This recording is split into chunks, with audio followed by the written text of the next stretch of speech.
Hello everyone, सभी दोस्तों को नमस्ते, सलाम, आदाब। आपके अपने YouTube channel the knowledge success में स्वागत है। मैं एक बार फिर सीडीपी के सीरीज में लेकर आया हूं। आज हम लोग पढ़ेंगे सीडीपी के थ्योरी के सेक्शन में वाइगोत्स्की के सिद्धांत। इससे पहले हमने जीन पियाजे का भी संज्ञानात्मक सिद्धांत और नैतिक विकास का सिद्धांत भी पढ़े थे।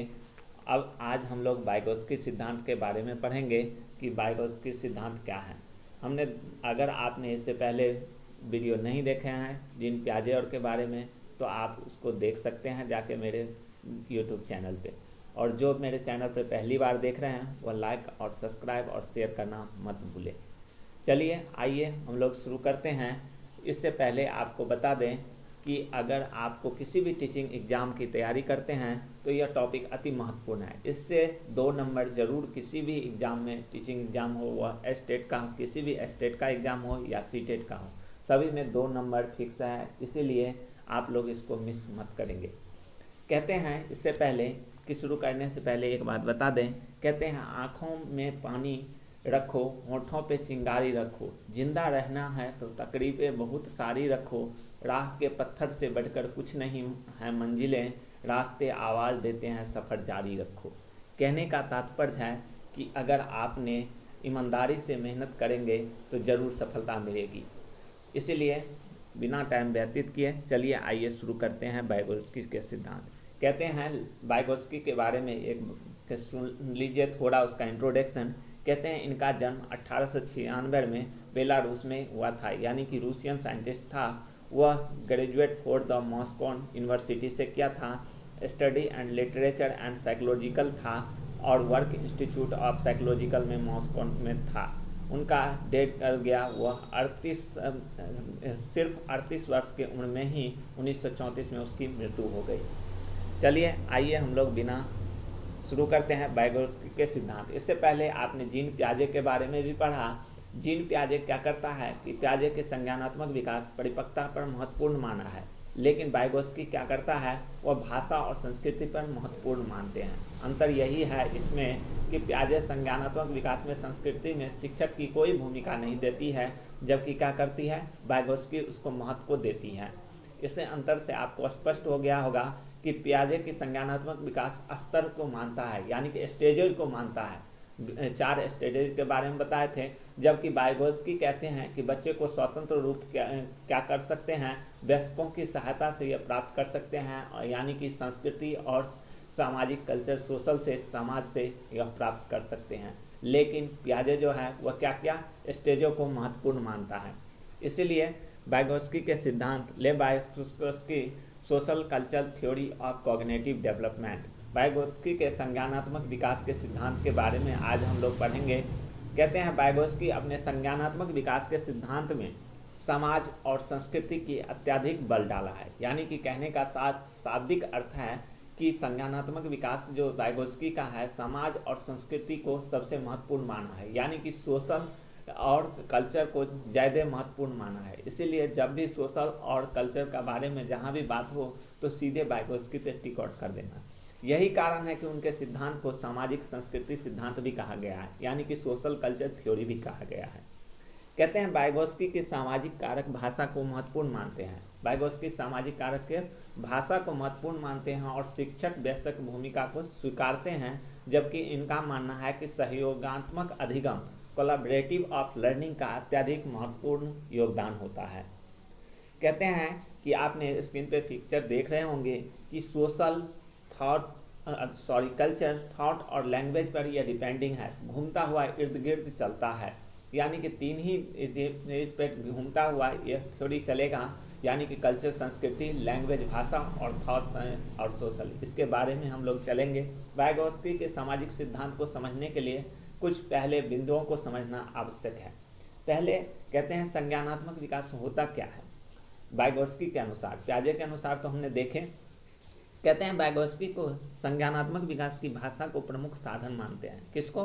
भाषा को, लैंग्वेज को प्रमुख साधन मानते हैं। इसका वर्णन करते हुए वे कहते हैं कि भाषा संज्ञानात्मक विकास के उपागम के रूप में प्रयुक्त नहीं होता है, परंतु उन्होंने कहा कि यह एक ऐसा उपाय है जो संस्कृति के विवरण को आकार प्रदान करता है, यानी कि सोशल कल्चर को जो आकार कल्चर का जो देता है वह डिपेंड उसके पड़ता है बच्चे पे।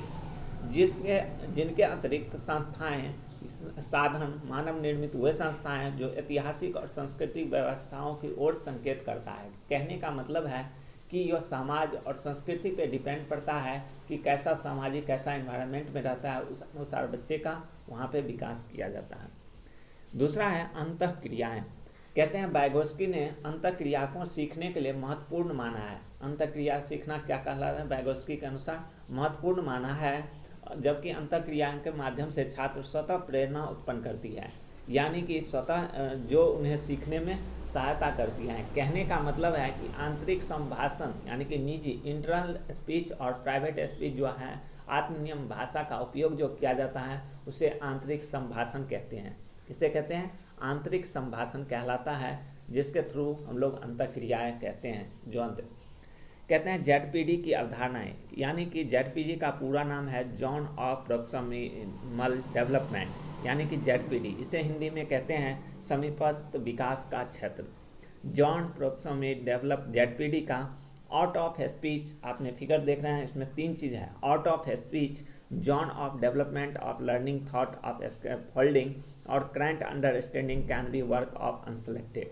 कहने का मतलब है, इसका अर्थ है कि वाइगोत्स्की कहना चाहता है जो कुछ हम जानते हैं और जो कुछ हम नहीं जानते हैं, जो कुछ जानते हैं और जो कुछ नहीं जानते हैं, उनके बीच का स्थान जो है वह आउट ऑफ जो है बीच का स्थान जो है रिक्त रहता है, उसे हम लोग जेडपीडी कहलाता है। यानी कि जेडपीडी में छात्र सीखने के प्रति आकर्षित होता है और नवीन तथ्यों को ज्ञानों को सीखने का प्रयास करता है।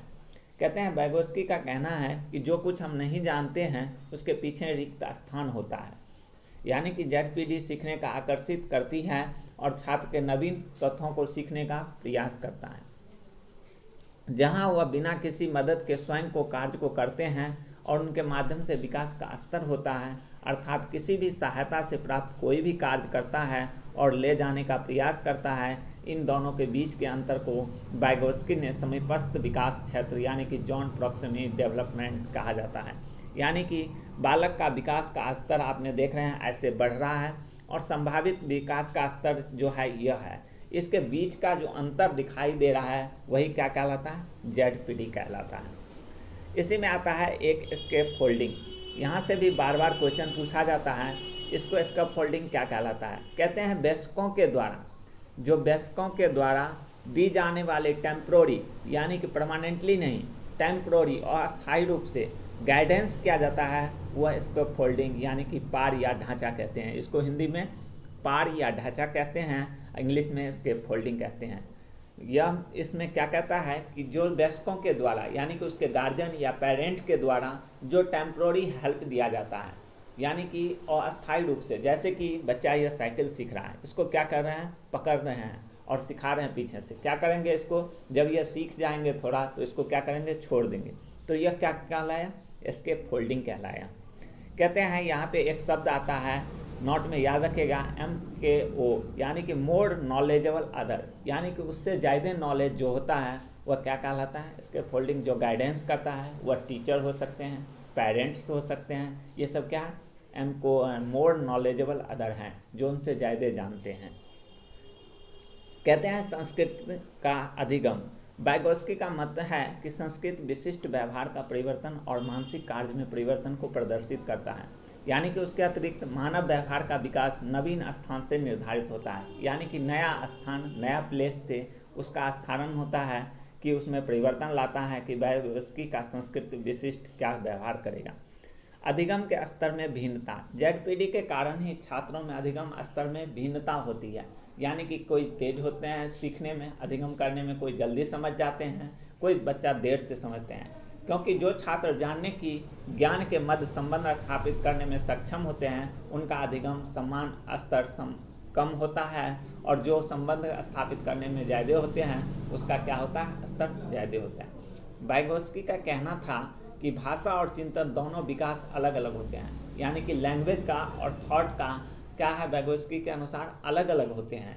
कहते हैं बाद में कार्य करने के लिए दोनों मिल जाते हैं। जब बाद होता है में कार्य करने लगते हैं जब वह चीज़, तो दोनों क्या होते हैं? कंबाइंड हो जाते हैं, लेकिन संभवतः कम है, परंतु बिना भाषा के चिंतन नहीं किया जा सकता है। कहने का मतलब है कि जब तक उसे लैंग्वेज का ज्ञान नहीं होगा तब तक वह सोच नहीं पाएगा। इन्होंने ही भाषा का अवस्था बताई है।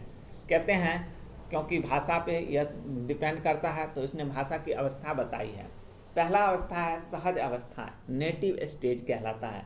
नेटिव स्टेज कहते हैं इस अवस्था में बालक क्या करते हैं, इस अवस्था में जो बालक होते हैं वह क्या करते हैं, धीरे धीरे आराम से आसानी से सीख लेता है।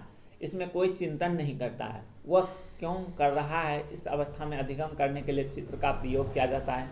यानी कि जब बच्चे छोटे होते हैं तो उसको क्या करते हैं, फिगर के द्वारा हम लोग क्या करते हैं, भाषा को सिखाते हैं, उसमें अधिगम कराते हैं कि देखो यह क्या है। अगर फिगर है सेब का तो उसे बताते हैं यह सेब है, तो जल्दी सीख जाते हैं फिगर के थ्रू। इसलिए क्या कहते हैं कि छोटे बच्चे को पिक्चर के द्वारा ही पढ़ाना चाहिए। अहम केंद्रित व्यवस्था, ईगो सेंट्रिक स्टेज कहलाता है। इस अवस्था में वह अपने आप में महत्वपूर्ण समझता है और अपने बातों को क्या करते हैं, दोहराते हैं, बार बार वह एक ही चीज़ को रिपीट करते रहते हैं। कहते हैं आंतरिक भाषा, इनर स्पीच, आत्मनियमन के लिए भाषा का उपयोग किया जाता है। बालक मन ही मन में पढ़ने लगता है और सोचने लगता है। जब ज़्यादा एज हो जाते हैं तो देखते हैं क्या करते हैं कि बच्चा जब रहता है तो उसे कहते हैं जोर से पढ़ो, और जब वह क्या करते हैं कि जब बड़े हो जाते हैं तो वह क्या करते हैं, मन ही मन पढ़ने लगते हैं, सोचने लगते हैं, उसमें वह क्षमता आ जाती है कि सोचने की शक्ति आ जाती है। वाइगोत्स्की के लिए चिंतन की भी निम्न अवस्थाएं बताई हैं। चिंतन करने के, क्योंकि हमने पहले भी बताया लैंग्वेज पे और थॉट पे और कल्चर पे, सोशल पे डिपेंडिंग है। इसका थ्योरी तीन ही चीज़ पे है। तो हमने भाषा को देख लिए, अब हम लोग थॉट चिंतन की अवस्थाएं के बारे में बात करें।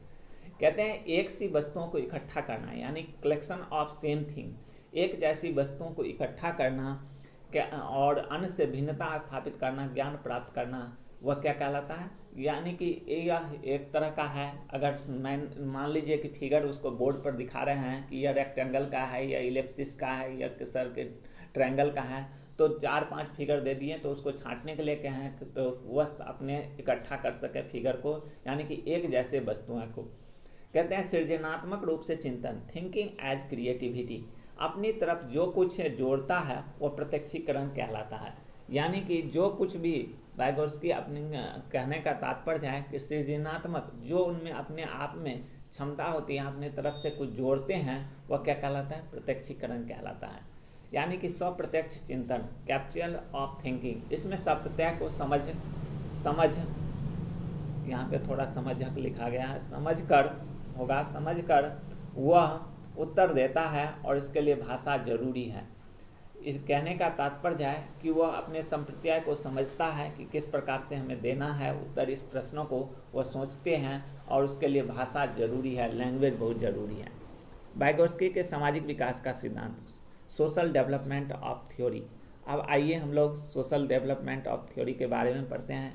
कहते हैं कि इसमें शिशु सामाजिक संपर्क का दायरा बहुत ही सीमित है। यानी कि शिशु का जो सामाजिक है, सोशल का जो दायरा होता है वह बहुत ही सीमित है। कहते हैं अतः सामाजिक विकास के दृष्टिकोण से उनमें बहुत आशा नहीं की जा सकती है, उससे बहुत ही आशा नहीं किया जा सकता है। बाल्यावस्था में प्रवेश करने के साथ साथ अधिकांश बच्चे विद्यालय में जाना प्रारंभ करते हैं। जब बाल्यावस्था हो जाता है तो बच्चा क्या करता है, बालक विद्यालय जाना प्रारंभ कर देता है, तब उनका सामाजिक दायरा बहुत विस्तृत बनता चला जा रहा है। अब उसका दायरा जो है सामाजिक विस्तृत होता जाता है, क्योंकि जब वह घर में था, बच्चा था, तो घर के ही सामाजिक दायरे में था, वह घर के ही आदमी को देखते थे कैसे करता था। जब वह विद्यालय जाने लगा तो और बच्चे को घर से आते हैं और बच्चे अपने अपने घर का सामाजिक दायरा दिखाते हैं, सामाजिक कल्चर जिसमें पलते हैं वह देखते हैं, उस प्रकार की उसकी सामाजिक दायरा विस्तृत होता बढ़ता है। वाइगोत्स्की का कहना है, बताया है कि समाज अंतःक्रिया के फलस्वरूप ही उसमें विभिन्न प्रकार की विकास होती हैं।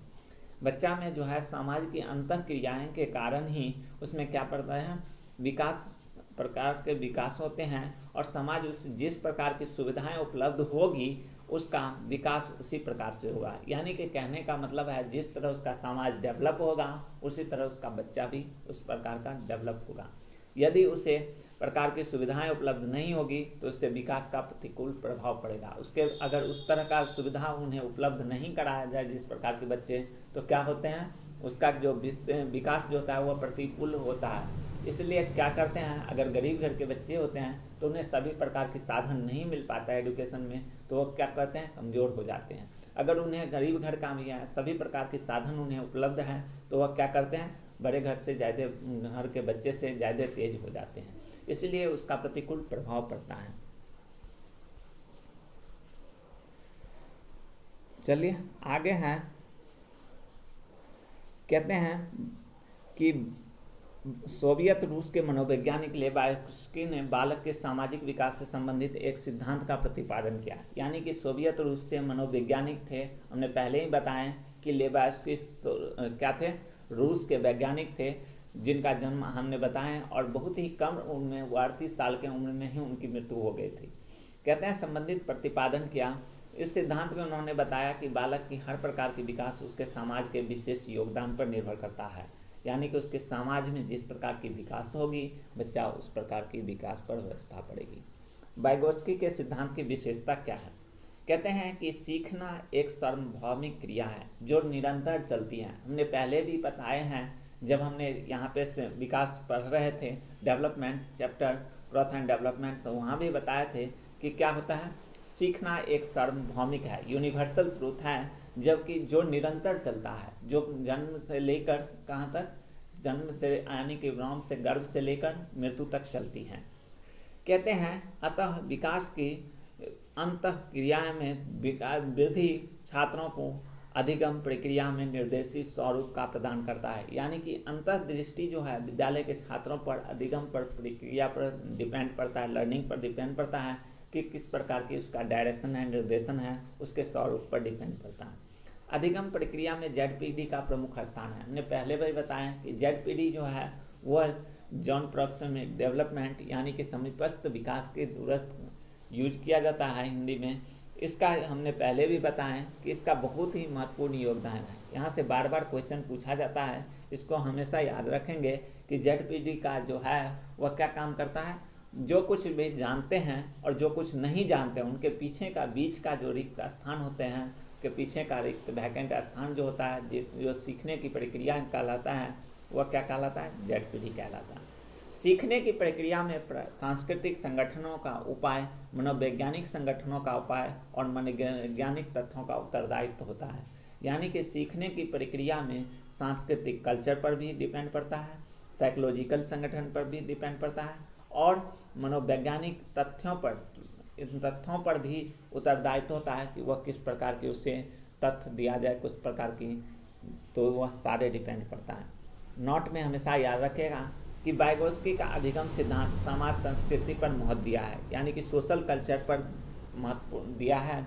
इन्होंने समायोजन के महत्वपूर्ण माना है, यानी कि एडजस्टमेंट को यह महत्वपूर्ण माना है। कहा कि समायोजन के लिए अधिगम महत्वपूर्ण है। समायोजन के लिए क्या है, अधिगम बहुत ही महत्वपूर्ण है। वाइगोत्स्की ने खेल के महत्वपूर्ण मानते हैं। वाइगोत्स्की ने बच्चे को खेल को भी महत्वपूर्ण माने हैं, क्योंकि बालक के संज्ञानात्मक, संवेगात्मक, सामाजिक विकास के लिए आवश्यक है, क्योंकि खेल व्यवहार से संगठित करता है, यानी कि आत्मनियंत्रण विकास में सहायता सिद्ध करता है। यानी कि कहने का तात्पर्य है कि बालक को संज्ञानात्मक, सोशल और संवेगात्मक विकास के लिए, सभी विकास के लिए खेल एक बहुत ही महत्वपूर्ण है, क्योंकि वह आत्मनियंत्रण कर पाता है, विकास में सहायता में सिद्ध कर पाता है। इसी के साथ आज का वाइगोत्स्की चैप्टर 7 खत्म होता है। अगले क्लास में हम लोग पढ़ेंगे कोहलबर्ग की सिद्धांत के बारे में। इससे पहले अगर आपको वीडियो अच्छा लगा हो तो लाइक, सब्सक्राइब और शेयर करना मत भूलिएगा।